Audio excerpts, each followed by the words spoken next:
Wow, is it true that they paid you $1 million for the endorsement? Not true. Not true, okay. I was paid nothing, ever. She was so freaking mean to me. I couldn't believe it because I loved her so much. I admired her and looked up to her. And she pretty much reprimanded me. You're so revealing. You just tell everything. I declare. Good. You gotta stop talking so much. And balance doesn't mean all things are equal or at peace at all times. Oprah might be determined to get the nitty-gritty truth out of everybody she talks to, but she might want to look into the mirror after all the lies she's told over the years. Rose McGowan called Oprah Winfrey as fake as they come in a scathing Twitter post over her friendship with scummy producers who I can't even name, they're that awful. We can't even show their face, so you're going to have to use context clues today, folks, if you don't already know the identity of the mystery producer that I'm currently trying to talk about without talking about. So Rose McGowan took to Twitter to speak out against the popular talk show host, sharing a photo of Oprah Winfrey kissing a disgraced Hollywood producer on the cheek, which I think was a photo taken at the 2014 Critics' Choice Movie Awards, so it's about 10 years old. Now, Rose McGowan is an early Me Too activist who accused that particular producer of wrongdoing, and she accompanied the photo with a caption reading, "I am glad more are seeing the ugly truth of Oprah. I wish she were real, but she isn't. From being pals with insert anonymous producer's name here, to abandoning and destroying victims, she is about supporting a sick power structure for personal gain. She is as fake as they come. Hashtag lizard." Now, the victims Rose was referring to are those of a hip-hop music mogul, but one who has been accused of more than a dozen cases of SA or misconduct since November of 2017. Now, he responded by admitting inappropriate conduct in some cases, but has disputed the allegations of non-consensual related interactions. The legend of Oprah Winfrey as an extremely poor person growing up without a father, a mother that was too young who apparently, according to claims, carried Oprah with shame during pregnancy and then neglected her, spread when Oprah began giving interviews in Chicago. She would say, "Oh, they harmed me. I wanted to be white because I never saw white people being hurt." She remembered her early years in life as lonely. She didn't play with anybody except the pigs she rode without a saddle in her grandmother's garden. She said the only thing I could talk to were the animals in the farmyard. I read them Bible stories. And she said that she was so poor that her family couldn't afford a dog or a cat. She had 2 cockroaches as pets. She put them in a jar and named them Melinda and Sandy. She entertained her audience with stories about fetching water from the well, milking cows, emptying the drinking pot. This tale she spun, this horrible life. She told stories about her grandmother who swung a switch, her grandfather who swung a stick. Now, these were the people who raised her for the formative years of life. She said, "Oh, how they harmed me. Once again, I wanted to be white because I never saw white people being harmed." She said her grandmother did this because it's an integral part of Southern tradition. This is the way old folks raised their family. You spill something, you meet the switch. You tell a story, you meet the switch. She said grandma could do this all day and never get tired. Now, not everybody in Oprah's family agreed with this desperate upbringing. Her mother, Vernita Lee, when asked about her daughter's abilities to self-dramatize her stories, said Oprah is a bit of a cold smoker. Now, Oprah's sister also dispelled the myth of immense poverty. She said, "Of course we weren't rich, but Oprah exaggerated how bad it was for us. I guess the viewers would love her, the audience would grow. Cockroaches were never her pet. She always had a dog. She had a white cat. She had an eel in a tank. She had a parakeet named Bo Peep. She was trying to teach the parakeet how to speak." She said, "Where Oprah got that nonsense about growing up in filth and roaches, I have no idea." Now, that was a statement from her cousin Catherine. She said, "I confronted her and asked, why do you tell such lies?" Oprah said, "That's what people want to hear. The truth is boring." Well, Oprah, I would like to hear some form of truth out of your mouth. So for many years on air, Oprah was portrayed as this wholesome person. She was like, "You get a gift, you get a gift, you get a car, you get a this, that, everything else." Turns out her stepmom has said otherwise for many years. According to Barbara, Oprah is one of the most controlling people you will ever meet. So when Barbara and family wanted to visit Oprah, Oprah was like, "No, you can't stay at my home. You gotta pay for your own hotel room. I'll come visit you maybe." Apparently Oprah was quick to anger when it came to her staff, with a lot of folks being fired left, right, everywhere all over the years. But here's the thing. So you know how I mentioned how Barbara's like, "Nope, no family can stay with me," even though Oprah's like a billionaire and owns ranches and this, that, and everything else? Well, I guess when Oprah goes to visit Barbara, which never really happens, but it does, she stays at Barbara's place, and when she stays over, she complains. She's like, "My bed sheets aren't 1,000 thread count, bath towels aren't big enough." Like, lady, you're a multi-billionaire. Why do you want to make your family feel like a burden? If you really care that much about things, go stay in some fancy schmancy hotel yourself. So Oprah's been called out for using weight loss medication, despite being like the longtime poster woman for Weight Watchers. Seriously. The branding is there. Now, she has confirmed she's now using this unnamed substance to help her control her weight. In a very revealing chat, she said like, yeah, no, my new slim figure is thanks to this, and of course a healthier lifestyle overall. Kinda like how when superhero actors say, oh yeah, my lifestyle is because of broccoli and chicken. She's like, yeah, I now use it as I feel I need it, as a tool to manage not yo-yoing. She said the fact that there's a medically approved prescription for managing weight and staying healthier in my lifetime feels like relief, like redemption, like a gift, not something to hide behind and be ridiculed for. She said, I'm absolutely done with the shaming from other people and particularly myself. But here's the thing. There's a number of fans, myself included, that feel like the billionaire philanthropist is being a bit hypocritical. Once again, she has been a proud spokesperson for Weight Watchers since 2017, and I feel like even before that she was like praising Weight Watchers on her show. So a lot of fans have spoken out, and one person said, what I don't like about Oprah is she is clearly off doing Ozempic, but yet she's still pushing Weight Watchers. And somebody else was like, okay, done with shaming but okay with lying? And a lot of folks called her out for letting people believe she did it the old-fashioned way, asking, why did you lie? Back in 2012, Oprah gushed for weeks about Microsoft's Surface tablet. She compared it to a Mercedes. She called it one of her favorite things of 2012. One day she went a step further. She tweeted out to her 14.8 million followers saying, love that Surface. She said she'd already bought 12 of them for Christmas presents. One teeny little problem. Oprah, or whoever managed her Twitter at the time, sent the tweets from an iPad, because it literally said like sent from my iPad or whatever. And the people of the internet, who never missed the opportunity to poke fun at an online little flub, took notice. To quote one expert, she does have legions of fans, making her an effective marketing channel for Microsoft, except for when the narrative around her promotion is tossed on its head by a foolish and utterly avoidable mistake. Surface ads, now brought to you by iPad. Come on, it's such a silly little mistake. Back in 2010, Monique won the Best Supporting Actress Academy Award for her performance in Precious, and sure, amazing, notable, love that. That's not our point today. After that, she was blackballed in the entertainment industry for almost a decade, if not more, at the hands of media moguls such as Oprah. And Oprah was really shady about it. She's the same talk show host who had an interview with Monique's family just days after her big career accomplishment. Now, for most people that sounds like a great thing. Like, oh my gosh, yes, you won, let's get your family on to gush about you. But here's the little snafu in that logic, folks. Oprah sat down with Monique's older brother, Gerald, who harmed Monique while they were growing up. This was the first time he had admitted to his crimes. He confessed to being a victim of the same actions by other family members. And somebody said this online, and it's best said this way: Oprah needs to answer for this, because interviewing Monique's brother after her historic Oscar win, this doesn't make sense, and it looks bad for Oprah. Why would you want to do something so negative when you're celebrating something so amazing? Somebody else noted, Oprah definitely seems like she has a mean, cold side. I just wonder why she was so mean to Monique. And Monique said it herself. Oprah crossed her on so many different levels. She tried to reach out to Oprah to, settle this, discuss it, but the efforts to communicate just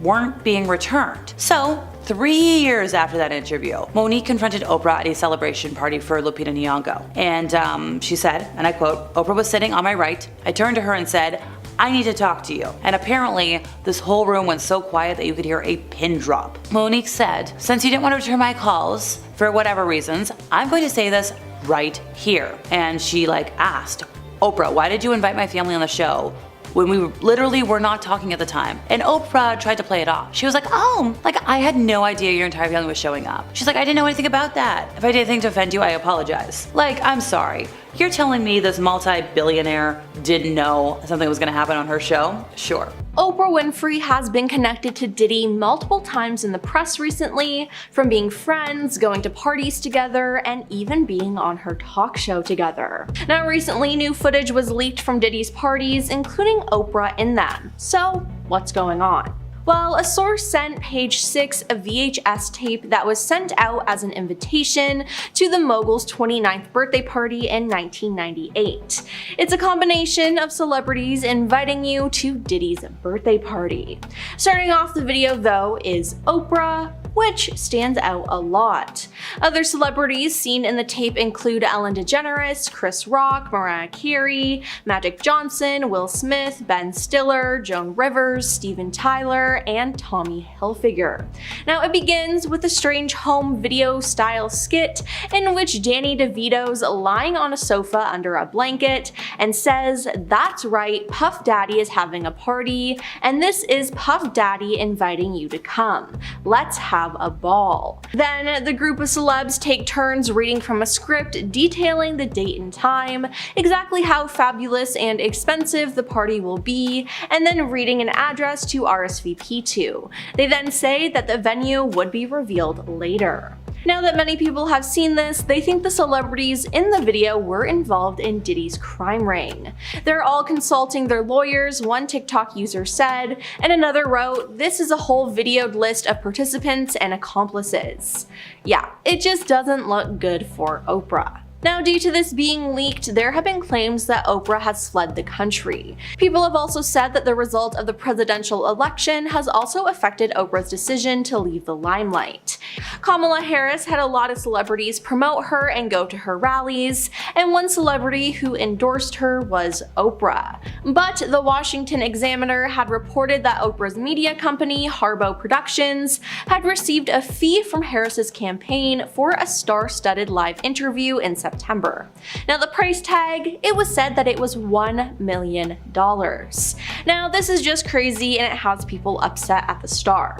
Why? Well, Harris's campaign sent out a bunch of messages to civilians asking for donations for the campaign, and fans are not happy that some of their money went to Oprah, who has a net worth of $3 billion. Yes, billion with a B. Now, you'd think Oprah would make an appearance out of the goodness of her heart, but oh no.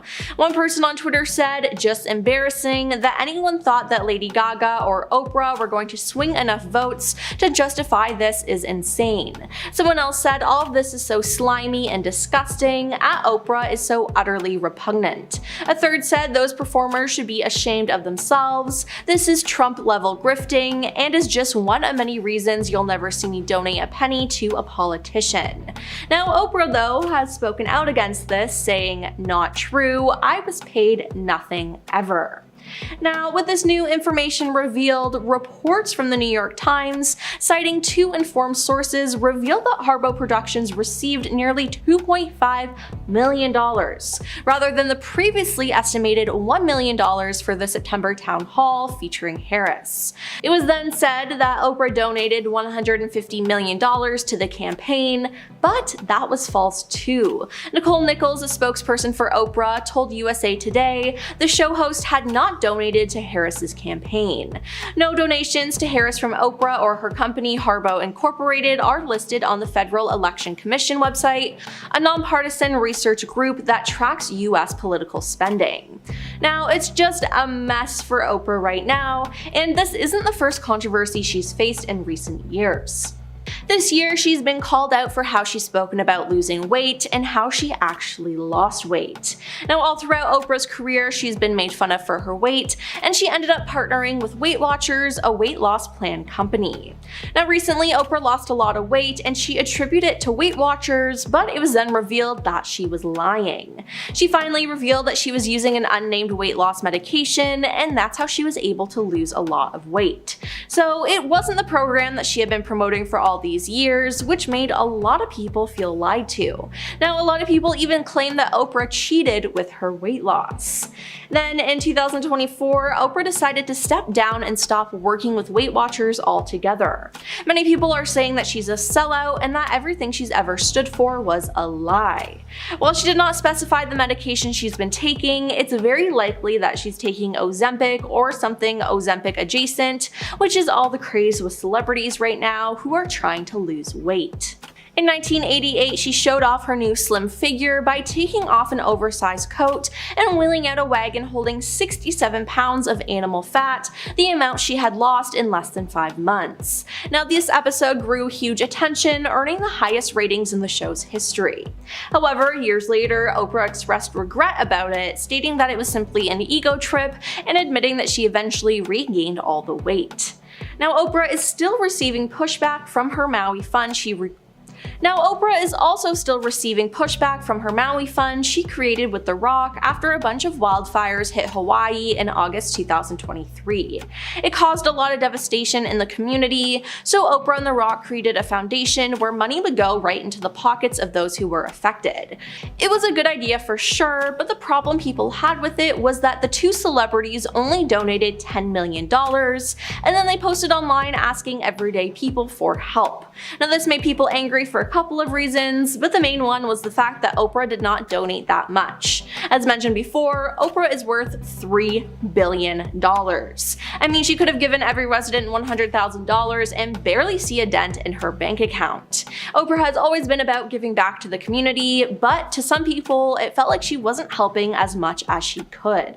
Then there was the fact that she was asking everyday people for donations when a lot of people are already going through financial struggles these days. Many people question why she wasn't asking her other wealthy celebrity friends to help, and I think these are all valid complaints, but Oprah ended up actually just making it worse for herself.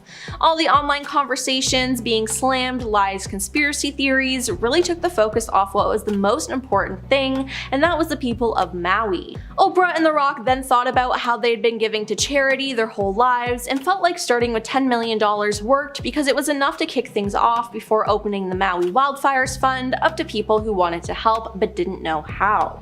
Oprah said, "I was so excited about it. Then I got up the next morning and I saw all this vitriol and I was like, whoa, what happened here?"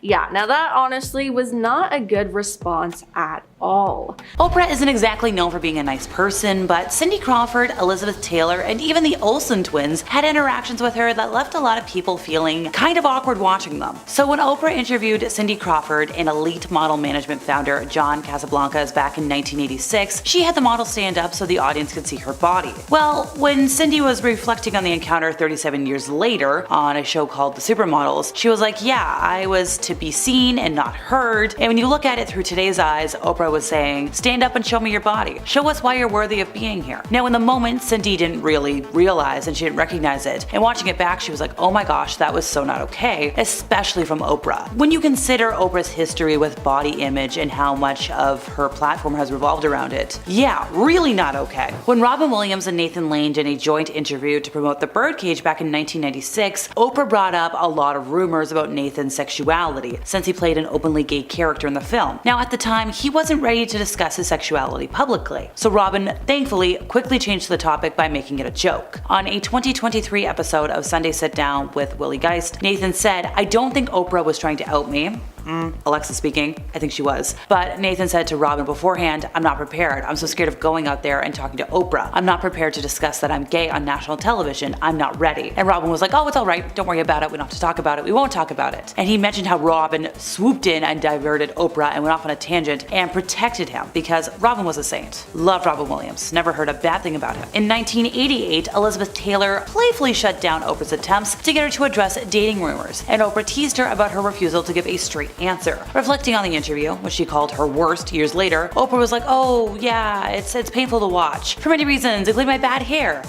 Oprah, it's hard to watch for other reasons, not just your bad hair. Now, she explained that before the interview, Elizabeth Taylor specifically asked Oprah to stay away from questions about her relationships. And then Oprah was like, "Well, it's kind of hard to do when you're Elizabeth Taylor. You've been married 7 times. To her credit, she later apologized to me. Yeah, in private probably. "I'm sorry, I think women should have as many relationships as they want, as many marriages as they want. Go nuts." In February of 1993, Oprah landed the first live televised talk with Michael Jackson in 14 years. She asked the unthinkable in an hour-long television special, which portrayed an eccentric but vulnerable star. To understand the enormous buzz that an interview with Michael Jackson generated in February of 1993, you gotta understand the context, folks. Since the mid-1980s, people speculated that Michael Jackson wanted to become white, that he had bought the Elephant Man's remains, he slept in an oxygen chamber, he married Elizabeth Taylor, he suffered from anorexia, his best friend was a monkey, the monkey was telepathic, and that he was a virgin. Never before had a celebrity provoked so much fascination or so many utterly bizarre headlines. Michael Jackson had never responded to anything, except through his songs. For instance, Leave Me Alone, one of my personal favorite songs, from his 1987 album Bad, was the first song in what became something of a subgenre for him. Michael taking media harassment and responding to it through his music. And that's how it went until February 10th of 1993, when, sitting across from Oprah Winfrey in an ABC Live special, he responded. According to Oprah, this conversation was unscripted, uncensored. After addressing how Michael felt going from an adorable prodigy and growing up through the industry, she laid the groundwork to address the singer's controversial physical appearance. And then after that, she was firing away. She was like, "Oh, is it true that you sleep in an oxygen chamber to stay eternally young? Did you buy the Elephant Man's remains?" She went through a litany of crazy headlines, all of which Michael Jackson was like, nope, absolutely not. They did talk about facial appearance and presentation as well. And in the most awkward part of the entire entire interview, Oprah took up the topic of the singer's love life. She said, "I'm gonna ask you something, and it's embarrassing for me, but I'm gonna ask it anyways. Are you a virgin?" Michael sighed. He tried to laugh it off, and he replied, "How could you ask me that question?" Pretty much everything else she asked him that's controversial falls under the long list of topics I'm not allowed to talk about. But I can say they were extremely intrusive and personal, not to forget controversial. And it kind of just really shows Oprah's true colors. She wants the headlines. So let's talk about other members of the Jackson family for a moment. While Janet Jackson was okay with being interviewed by Oprah Winfrey after Michael's passing, she was horrified when her brother's immediate family was called on the show. She saw that as Oprah using his family as a means to boost her ratings. And there are reputable sources that have reported that there was an intense conversation between Janet and Oprah, one that created a lasting tension and hatred, and rightfully so. When you look at everything else we've talked about today, so far, to me it seems like Oprah really just does care about the ratings and being in the spotlight. On a 2021 episode of Literally with Rob Lowe, Oprah said she made a big mistake when she asked Sally Field, "Hey,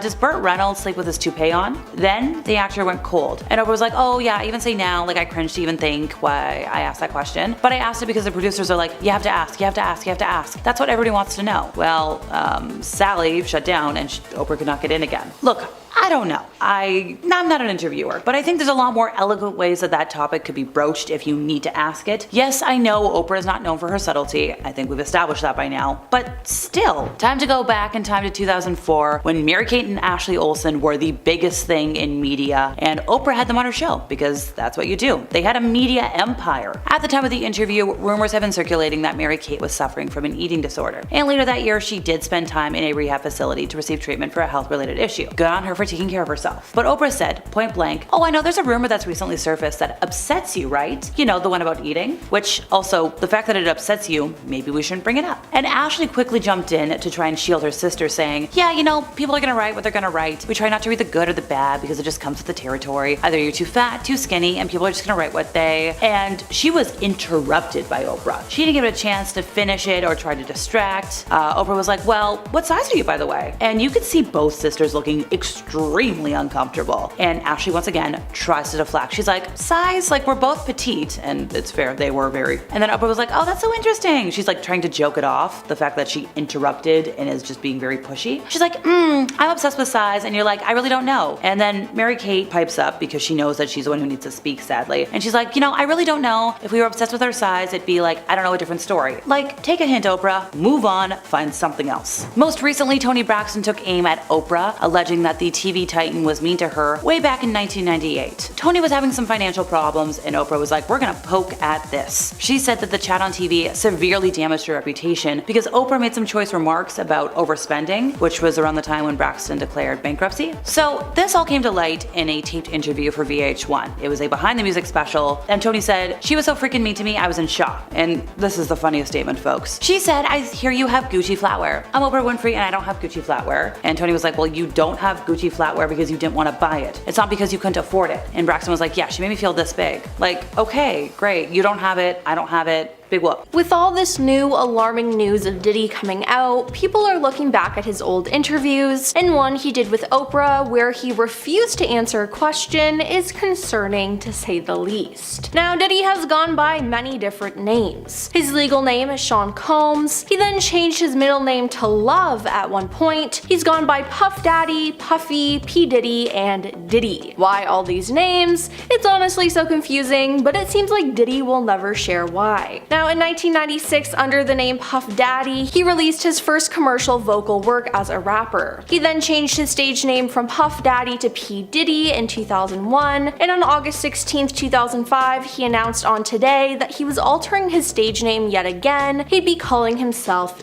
Diddy. He then said fans did not know how to address him, which led to confusion. He changed his name again on November 5th, 2017, when he announced that he'd be going by the name Love, stating, "My new name is Love, aka Brother Love." 2 days later, he told the press he had been joking, but on January 3rd, 2018, he announced on Jimmy Kimmel Live that he had changed his mind again and would be using the new name after all. Now, the change became official in 2015. 2022. Many people have been confused by what to call him and why he's had all these different names that constantly change. Now, in 2006, while making an appearance on the Oprah Winfrey Show, Oprah tried to get to the bottom of his stage names, why he changed them, and what they meant. Diddy, though, was not going to give up that information. Diddy said, "It's a nickname somebody gave me. I've never told anyone that, but I know you get people to tell you everything, Oprah. But I can't look you in the eye and explain that one." Now, he shoved the question aside and said, "It's just a silly name." It was made pretty clear here that he didn't want to share the deeper meaning and significance of his stage name. Now, what is strange is that Oprah did not probe him anymore and just accepted that she wouldn't get an answer. Diddy then said, "I'll answer every other question except that one." Now, in his other interviews, he's opened up about his many nicknames. He told Jet magazine in 1998 that he had a temper when he was younger, and his friends started calling him Puffy. While speaking with CNN, he shared,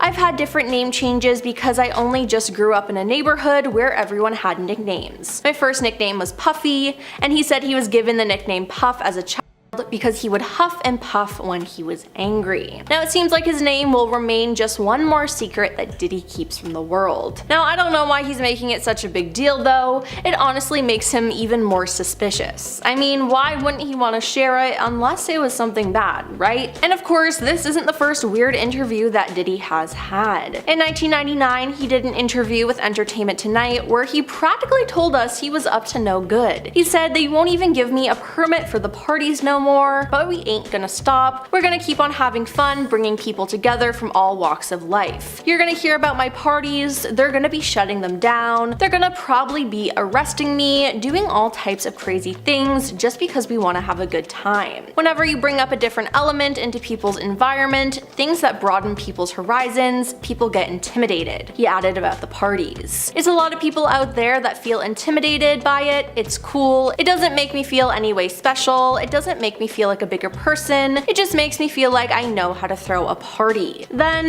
there's his multiple Ellen interviews. Now, I feel like every time he was there, he said something that was a red flag. In 2009, Diddy came under fire for lending his home to Chris Brown and Rihanna after their infamous fight. Ellen invited the mogul on her show to explain his actions as she found them irresponsible due to the risk of sending the wrong message to young fans. Now, Diddy immediately took a defensive stance following Ellen's remarks, saying, "Because I know both of them and it's my house, and I'm allowed to give my house to anyone I want to. I'm the type of person who doesn't cast judgment on somebody, so if friends ask me for a favor, then I'ma be there for a favor, as long as I know the energy of the favor is positive." Now, in between his answers to Ellen, Diddy is seen on camera visibly upset and scowling at the audience. After the segment though, Ellen and Diddy decide to break into a dance number, and it's honestly just so weird. Now, the fact that Diddy was defending the situation with Chris and Rihanna isn't that surprising considering everything he did to his ex-girlfriend, Cassie Ventura. Him and Cassie dated on and off for 10 years and broke up officially in 2018. In November 2023 though, Cassie filed a lawsuit against Diddy for mistreating her and taking advantage of her during their relationship. Mr. Combs vehemently denies these offensive and outrageous allegations, he said at the time. But after the case was settled, less than 48 hours after it was filed, I may add, his attorney put out another statement saying, "Just so we're clear, a decision to settle a lawsuit, especially in 2023, is in no way an admission of wrongdoing," he said. Mr. Combs' decision to settle the lawsuit does not in any way undermine his flat-out denial of the claims. He is happy they got to a mutual settlement and wishes Miss Ventura the best. So yeah, Diddy claimed he was innocent and that Cassie was lying, but earlier this year, hotel footage leaked of an incident Cassie described in the lawsuit. It was proof that she was telling the truth and that Diddy really was a monster. Now, after this was leaked, Diddy made an apology, but was he really remorseful? People don't think so. He was just sorry that he got caught. Now, honestly, the CCTV footage was extremely disturbing and it showed us that there was something seriously wrong with the star. Now, I can't believe that Cassie had to go through so much mistreatment. It's disgusting what he did to her, and I'm glad he's in jail. Then, in another interview that's been raising some eyebrows is from 2012, when Tour interviewed Diddy for Fuses on the Road, discussing the entertainer's career thus far. Now, as the interview closes, Tour asks Diddy, "Do you think that people really know you?" To which Diddy dramatically responds, "Nah, people don't really know me, and that's by design." Tours then becomes curious and asks, "So who is this person, the Sean Combs we don't know?" Diddy's consistently maintained smile then disappeared before he offered an answer with a deadpan look, "We have yet to find out. You have to come along for the ride. That's the whole part of the journey. That's the whole part of entertainment. You don't rock with a brother for 20 years and stop. Now you gotta see this movie all the way through, baby." Yeah, so that just really proves that Diddy was able to trick the public into thinking that he was a great person while he knowingly did horrible things behind the scenes. Now, Diddy finally got arrested in September though for his involvement in a crime ring that dates back to 20 years ago. Since he's been locked up, more details about the case have been leaked, and hundreds of victims have come forward with lawsuits against the star. Again, Diddy is denying everything, but he did the same thing with Cassie, and it turns out that she was telling the truth, so I have a hard time believing that he's truly innocent in all of this. His trial is set for May 5th, 2025, and many different celebrities have been brought up in connection to Diddy. I guess we'll just have to wait and see what happens with the case, but it is not going to be pretty. Oprah might have been the queen of daytime TV, but she's made a lot of enemies out of people. We're talking Taraji P. Henson, Monique, Janet Jackson, and was it really worth it? Rose McGowan called Oprah Winfrey as fake as they come in a scathing Twitter post over Oprah's friendship with Harvey W. So she took to Twitter to speak out against the popular talk show host, sharing a photo of Oprah kissing the disgraced Hollywood producer on the cheek. Now, the photo of the pair was taken at the 2014 Critics' Choice Movie Awards, so about 10 years ago. Rose McGowan is a very outspoken activist, and she accused Harvey of wrongdoing, and she accompanied that photo with the caption reading, "I am glad more are seeing the ugly truth of Oprah. I wish she were real, but she isn't." From being pals with Harvey to abandoning and destroying Russell Simmons' victims, she's about supporting a sick power structure for personal gain. She is as fake as they come. Hashtag a lizard. Now, Simmons, who was a hip-hop music mogul, was accused of more than a dozen cases of misconduct since November of 2017, and he responded by admitting inappropriate conduct in some instances, but did dispute the allegations of non-consensual interactions. Nevertheless, still not somebody you want to be friends with, and as you're about to learn with Oprah, it's gonna happen a lot. Not a lot of people usually quote-unquote feud with Oprah, at least not publicly, which is why it was kind of jarring to see Taraji P. Henson speak out about the disrespect she faced on the set of The Color Purple, a film where Oprah was an executive producer. "I'm just tired of working so hard, being gracious at what I do, getting paid a fraction of the cost." Taraji's comments sparked immediate rumblings of a feud between the two women, as well as a necessary conversation about the way black women in Hollywood are constantly disrespected and underpaid. While Oprah has claimed that there is no hatred between the women, there is certainly some kind of messiness. So back in December, Taraji told The Hollywood Reporter that she was fed up with the industry. She said she was sick of being underpaid, and she had been fighting tooth and nail every project to get that same frickin' quote. Later that month, Gayle King asked her about, the comments about retiring from acting, and the star got teary, saying, "I'm just tired of working so hard, being gracious at what I do, getting paid a fraction of the cost. I'm tired of hearing my sister say the same thing over and over. It seems like every time I break another glass ceiling, when it's time to renegotiate, I'm at the bottom again, like I never did what I just did." Now, after these comments went viral, Taraji sat down with the New York Times for a more in-depth interview. And in that interview, she spoke out about racism in Hollywood, pay inequality, and the unfair working conditions on sets like The Color Purple and Empire. That's where she revealed that she hasn't had a raise in her pay since 2018, when she worked on the action film Proud Mary, and it almost led her to walk away from The Color Purple. She said they don't care, they're always looking for a deal and trying to pay you the least amount. She talked about the cast being given rental cars and being asked to drive themselves to set in Atlanta, and when she asked for a driver, for safety reasons, she was told, "Well, if we do it for you, we gotta do it for everybody." And to that, she said, "Well then do it for everybody." She also spoke out about her time on Empire, during which she said she was fighting for trailers that weren't infested with bugs, and that should be basic human rights, folks. See, when I speak about Oprah Winfrey, you've been unjust, and you watched a black woman be thrown under the bus. and you said nothing. Back in March of 2010, Monique won the Best Supporting Actress Academy Award for her performance in Precious. And after that, she claimed she was blackballed in the entertainment industry and has been for over a decade at the hands of media moguls such as Oprah Winfrey. So Oprah was the person who had an interview with one of Monique's family members just days after her big career accomplishment. Oprah sat down with the comedian's older brother, Gerald, who sadly was the person who harmed Monique growing up. It was reportedly the first time he had admitted his crimes, and he confessed to being a victim of the same actions by other family members. And a lot of folks online didn't take too well to this, saying Oprah needed to answer for this because interviewing Monique's brother after his historic Oscar win doesn't make sense. And it looked bad for Oprah. Other folks started to notice that Oprah definitely seemed to have like a mean, cold side around that, wondering why she was so mean to Monique. Monique said that Oprah crossed her on many different levels by doing that interview. Monique reached out to the mogul, but her efforts to communicate didn't really happen. So 3 years after that interview, she confronted Oprah at a celebration party for Lupita Nyong'o when she got the Academy Award nomination for Best Supporting Actress. So she said, and I quote, "Oprah was sitting on my right, and then I turned to her and said, 'Now I need to talk to you.' And she said, 'You could hear a pin drop. Since you didn't want to return my calls for whatever reason, I'm going to say this right here.' And she asked point blank why Oprah invited her parents on the show, even though she wasn't really talking with her parents at the time. And Oprah claimed to have no idea that the entire family was showing up, supposedly stating, and I quote, 'Oh, I didn't know anything about that.' Okay, Oprah.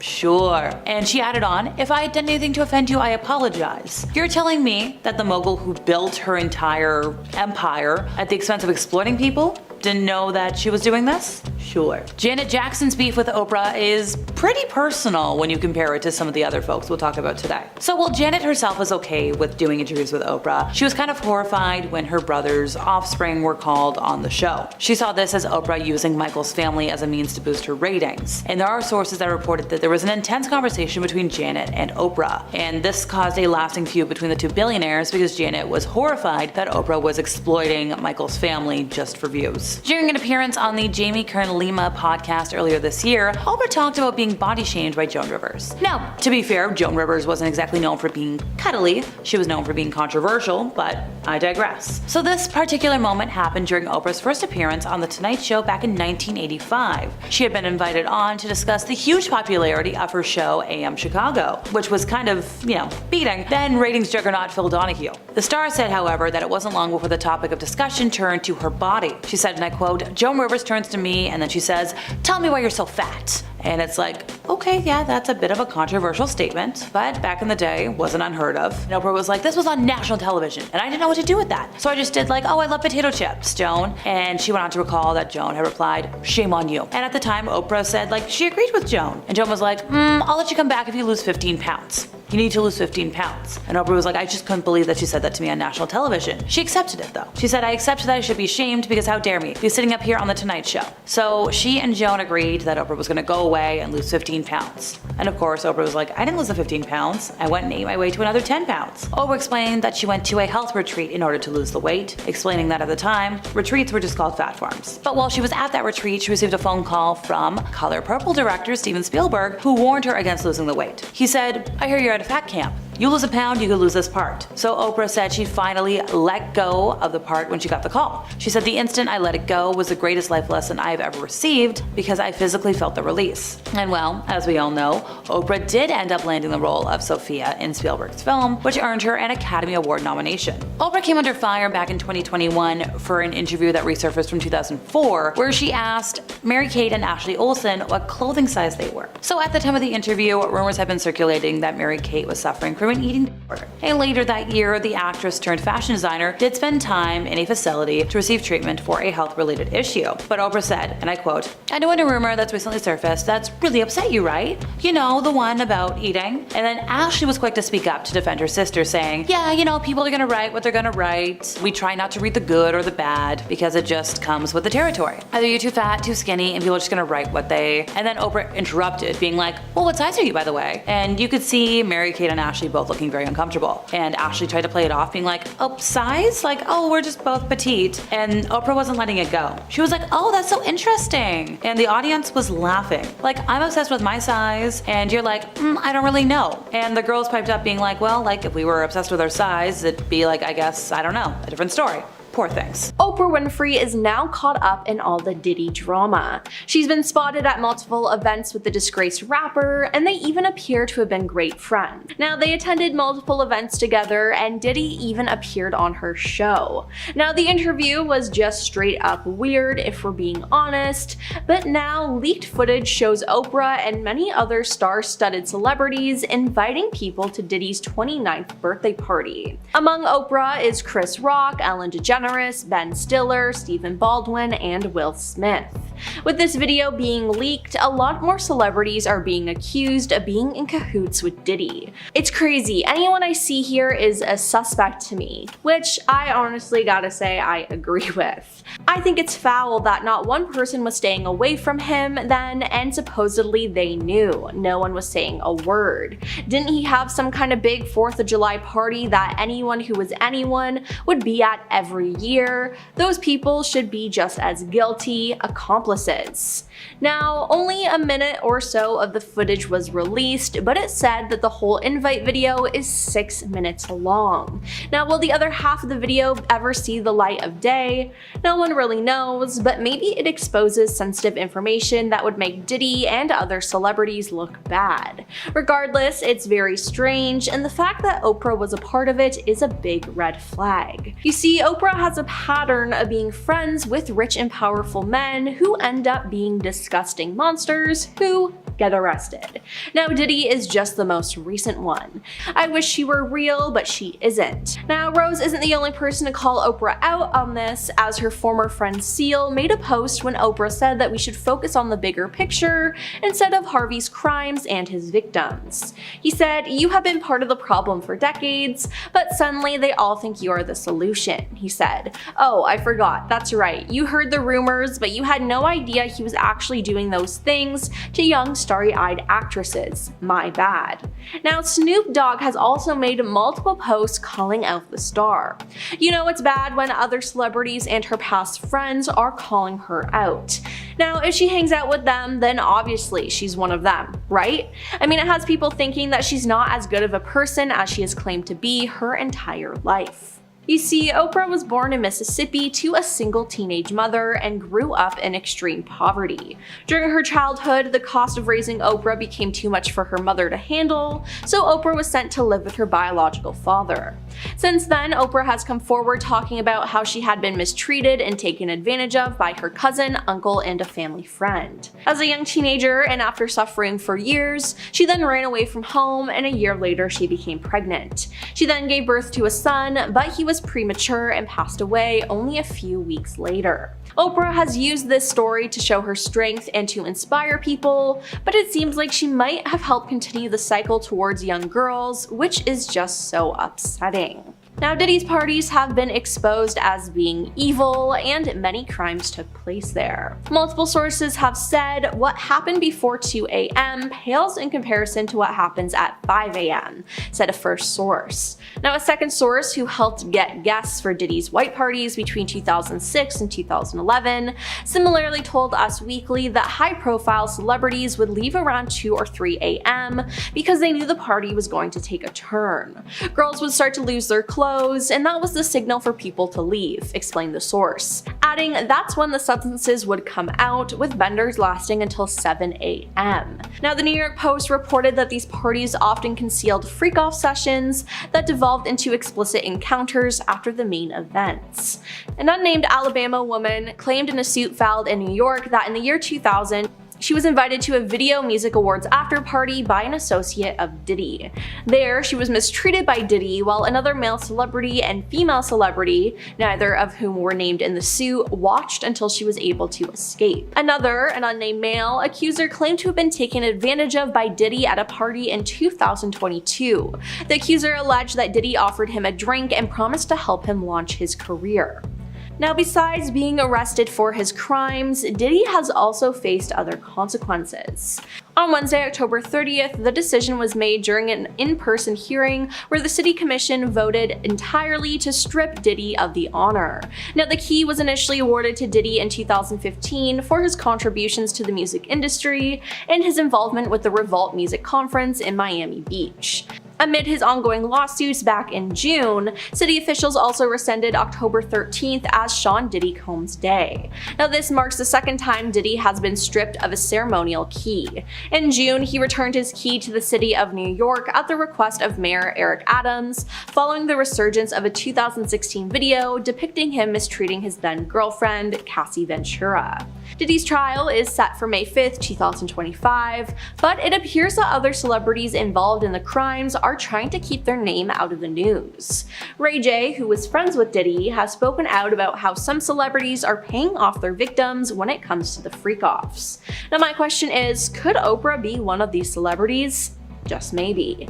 Ray J said, "I'm hearing about artists paying victims to keep their name out of it. Somebody has the truth, somebody pays you to keep it quiet, and hopefully that money you got paid secures your happiness while you watch the lie continue to succeed." The interviewer, Harvey Levin, then pushed Ray J by asking if he knew anyone personally who had been offered money to stay quiet. The songwriter then replied, "Here's the other way around it, Harvey, I'll give you money, please don't talk." He then claimed the high-profile individuals are reaching out to him, alleging they want to talk to me about what happened to them, they call me, they feel like they can trust me. Now Levin then asked if those contacting Ray J are high-profile celebrities who have an affiliation with Diddy. He responded, "Yes, that's exactly what I am saying, and I don't know why I said it, but I said it, so what? Now they're gonna be mad, come get me." Ray J then said, "I think I said too much." In the interview, he did not name any celebrities, but it still raised eyebrows. Now Tony Busby, the attorney representing more than 120 alleged victims of Diddy, disclosed that he has sent out demand letters to celebrities, asking them to pay up or face the consequences. Tony had previously mentioned that investigations into Diddy's case had implicated several Hollywood big shots, but refrained from dropping any names. He's disclosed that he's now going after other celebrities who attended Diddy's freak-offs, even if they did nothing wrong. In a new appearance on TMZ's documentary, The Downfall of Diddy, Inside the Freak-Offs, Tony claims such big names are as guilty as those who perpetrated the crimes, explaining that their silence and unwillingness to stand against it makes them liable. So will Oprah have to pay up? I guess we'll just have to wait and see what happens with this case, but it sure is crazy. Oprah Winfrey has been spotted in a video from 1998 inviting Hollywood stars to one of Diddy's infamous parties. Now she appears in the video clip inviting guests to the star-studded bash, Diddy's 29th birthday, and she is joined by other well-known celebrities gushing over the star and his multi-million parties. Now this is not a good look for Oprah. Now Oprah has had many controversies throughout her life, but being involved with Diddy might be the final nail in the coffin when it comes to her career. She and Diddy have appeared together at numerous charity events, and Oprah has featured Diddy on her show, where they discuss not only his career, but also his charitable efforts. Now this appearance helped elevate Diddy's message about social responsibility and community engagement, which is kinda ironic if you think back to it now. Now this isn't the first time Oprah has been linked to some horrible men in the entertainment industry that have ended up behind bars. I mean, it's starting to become a pattern. When she was asked about this, she said she tried to focus less on the crimes and the victims' stories, and instead inside the bigger picture, which a lot of people had issues with. Her former friend Seal took to Instagram to call her out for her suspicious behavior. "You have been a part of the problem for decades, but suddenly they all think you're the solution," Seal said. "Oh, I forgot, that's right, you heard the rumors, but you had no idea he was actually doing those things to young starry-eyed actresses. My bad," he said. Yikes. Now it seems like Oprah definitely knew what was going on. What's strange is that Oprah has actually been a victim to the crimes Diddy has been accused of. You see, Oprah was born in Mississippi to a single teenage mother and grew up in extreme poverty. During her childhood, the cost of raising Oprah became too much for her mother to handle, so she was sent to live with her biological father. Since then, Oprah has come forward talking about how she had been mistreated and taken advantage of by her cousin, uncle, and a family friend. As a young teenager, and after suffering for years, she then ran away from home, and a year later she became pregnant. Now she gave birth to a son, but he was premature and passed away only a few weeks later. Now Oprah has used this story to show her strength and to inspire inspire people, but it seems like she might have helped continue this cycle towards young girls. I mean, we have to talk about the whole sketchy situation about her all-girls school that she created. When the Oprah Winfrey Leadership Academy for Girls opened in Johannesburg in 2007, Nelson Mandela, Tina Turner, Sidney Poitier, Spike Lee, and Oprah herself attended the ribbon-cutting ceremony celebrating the landmark boarding school founded with $40 million of Oprah's money. But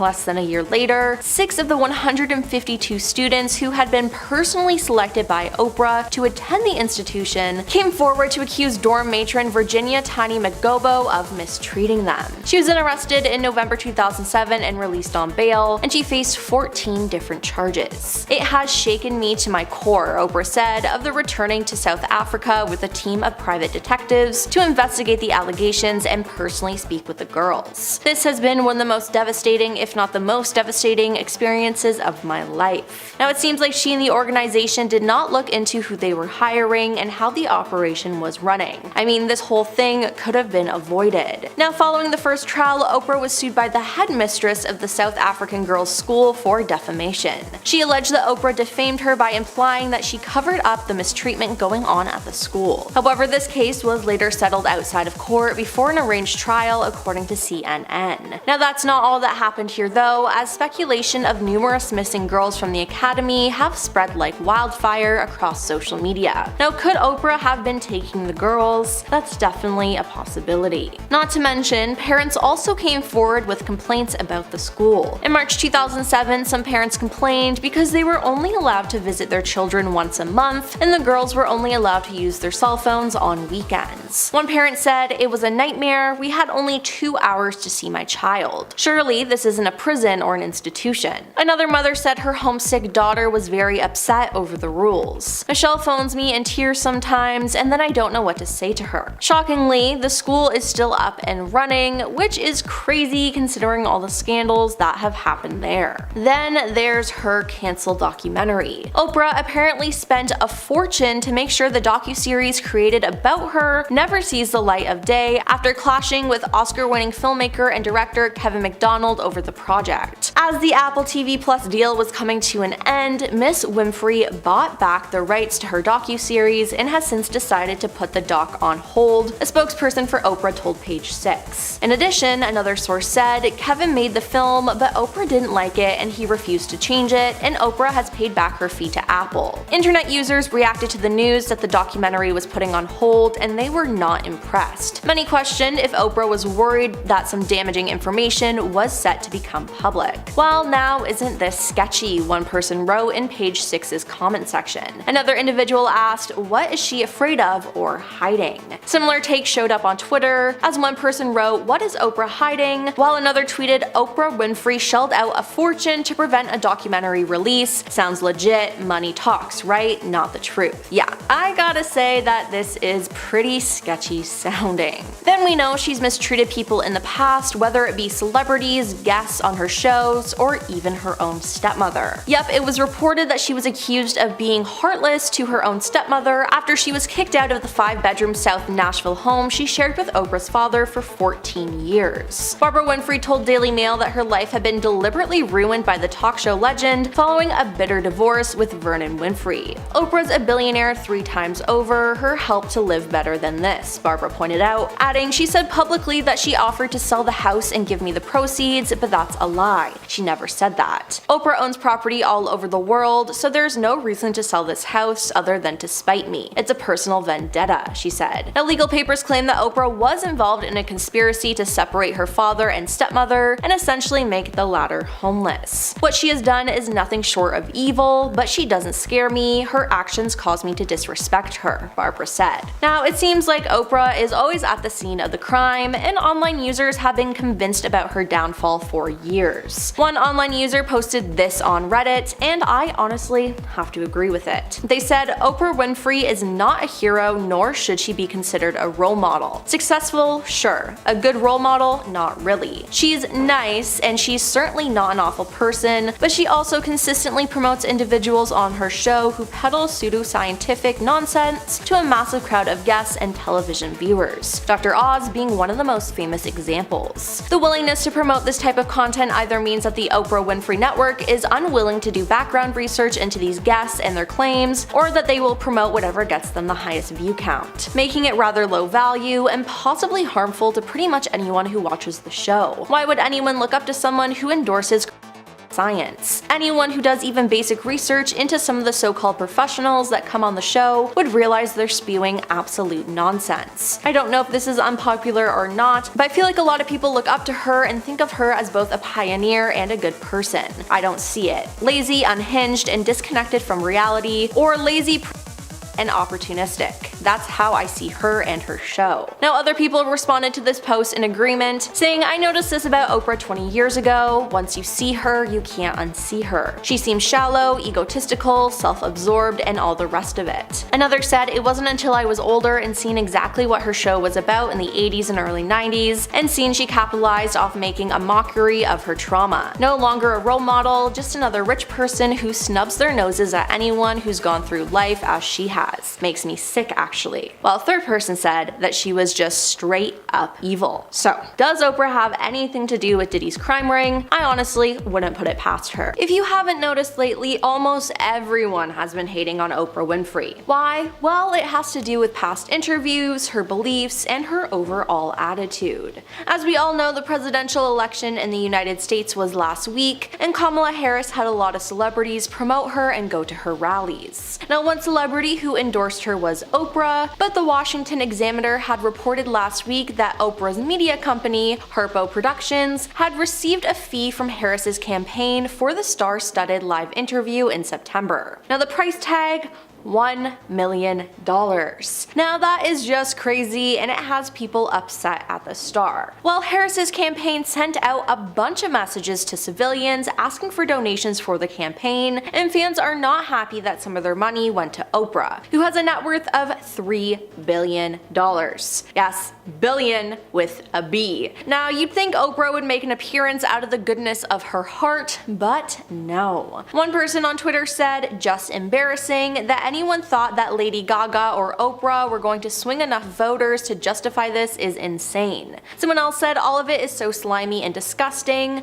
At Oprah is so utterly repugnant." A third said, "Those performers should be ashamed of themselves. This is Trump-level grifting and is just one of many reasons you'll never see me donate a penny to a politician." Yeah, this is honestly just wrong. It was then said that Oprah donated $150 million to the campaign, but that was false too. Nicole Nichols, a spokesperson for Oprah, told USA Today the show has not donated to Harris's campaign. No donations to Harris from Oprah or her company Harpo Inc. are listed on the Federal Election Commission website or Open Secrets, a nonpartisan research group that tracks US political spending. Then there was the whole Maui Fund. Again, this has to do with money, and you would think with Oprah being a celebrity for so long, she would know how the world would perceive her with all of this, but I guess not. In early August 2023, a series of wildfires broke out in Hawaii, predominantly on the island of Maui. The wind-driven fires prompted evacuations and caused widespread damage, ending the lives of at least 102 people and leaving 2 people missing. Now, in light of the tragedy, Oprah and Dwayne "The Rock" Johnson took to Instagram and TikTok, and in a video they introduced their new collaboration, the People's Fund of Maui. They said that their relief fund was intended to raise money for Maui residents who had been affected by the tragedy. In the video, the pair cited Dolly Parton as an inspiration for their new venture. They claimed that because people were confused about how to help Maui residents, they sought to create a fund that would directly provide residents with relief. In the lengthy caption, the pair wrote, "We're honored to announce the People's Fund of Maui, a fund putting money directly into the pockets of those who were affected by the recent wildfires. As we have seen firsthand, the impacts of these wildfires have been devastating, and we're here to ensure with 100% guarantee that your donations will go directly into the hands of Lahaina residents." Now, after this was launched, people started questioning why celebs were asking everyday people to donate instead of their celebrity friends or even them just funding it themselves. Again, Oprah has a net worth of $3 billion. Now people started calling them out on social media, and instead of taking this critique, Oprah hit back and made things worse. All the online conversations being slammed, the lies, conspiracy theories really took the focus off of what was the most important thing, and that was the people of Maui, Oprah said on a CBS Mornings appearance. I was on the ground talking to a lot of people trying to figure out how do I best help. Oprah and The Rock thought about how they had both given to charity their whole lives and felt like starting with a $10 million donation worked because it was enough to kick things off before opening the Maui wildfires funds up to people who wanted to help but didn't know how. I was so excited about it, then I got up the next morning and I saw all this vitriol and I was like, whoa, what happened here? She said. But yeah, people were angry, which I don't blame them for because honestly, what the heck. Then there's the whole thing with her weight. Throughout her career, Oprah has always been made fun of for her weight. It was a public sport to make fun of me for 25 years. I have been blamed and shamed, and I blamed and shamed myself, she said. Now, one controversial moment regarding her weight loss was in 1988, when she unveiled her new slim figure by taking off an oversized coat and wheeling out a wagon holding 67 pounds of animal fat, the amount she had lost in less than 5 months. Now, the episode drew huge attention, earning the highest ratings in the show's history. However, years later, Oprah expressed regret about it, saying that it was simply an ego trip and admitting that she eventually regained all the weight. Now, Oprah was also a brand ambassador for the brand Weight Watchers. Now, Weight Watchers was already controversial for its weight loss program, but Oprah stood by it, always promoting it. Things took a turn though in 2023 after it was said that she was using an unnamed weight loss drug, and that's how she was able to lose a lot of weight. So it wasn't the program that she had been promoting for all those years, which made a lot of people feel lied to, and they say that Oprah cheated with her weight loss. Then in 2024, Oprah decided to step down and stop working with Weight Watchers altogether. Many people are saying that she's a sellout and that everything she ever stood for was a lie. And hey, I can't blame people for getting upset over this. It's very likely that she's taking Ozempic or something Ozempic adjacent, which is all the craze with celebrities right now who are trying to lose weight. I understand why people are so upset about this, as Oprah claimed for years that a specific weight loss program was working for her, but it was all due to medication. And then there's the fact that she's had certain guests on her show who people believe shouldn't have had a platform. Oprah made Dr. Oz famous as she made him a regular guest, promoted his books, and endorsed his advice on her show. As the Washington Post reported though, Oz provided a platform for potentially dangerous projects and fringe viewpoints aimed at millions of viewers, according to medical experts, public health organizations, and federal health guidance. Now, less than 1/3 of what he says on his show can be backed up by even the modest medical evidence, and nearly 4 in 10 of the assertions made on the show appear to be made on the basis of no evidence at all, which is not good at all. Now, with Oprah helping launch his career, he has hurt a lot of people with his fake medical advice. Now, someone else who's in the same situation is psychologist Phil McGraw, aka Dr. Phil. Dr. Phil first came on the Oprah Winfrey Show in 1998 and soon began appearing in a regular Tuesday segment to offer relationship and life strategy advice. In 2002, he launched his own syndicated daytime talk show, Dr. Phil, a spin-off of his segments on Oprah's show, which was produced by her Harbo Productions. It has been exposed that Dr. Phil is not a real doctor anymore, and that what he does to help people doesn't actually help, it just exploits them. He's been accused of sending teens to horrible facilities to quote-unquote help them, as wilderness programs, also known as the troubled teen industry, are places that are designed to provide participants with a series of physically challenging outdoor activities designed to prevent or reduce delinquent behavior. And let me say, Dr. Phil has often sent young teens from his show to a wilderness camp called Turnabout Ranch. Now, many former students of these places who call themselves survivors have begun to create online communities to support one another and speak out on their horrific experiences, claiming that they suffered mistreatment at these camps and were left with PTSD, some even taking their own lives afterwards. Still, with all this evidence, Dr. Phil still sends people there. If Oprah had not made Dr. Phil famous, so many people's lives could have been saved, as it appears he's done more harm than good.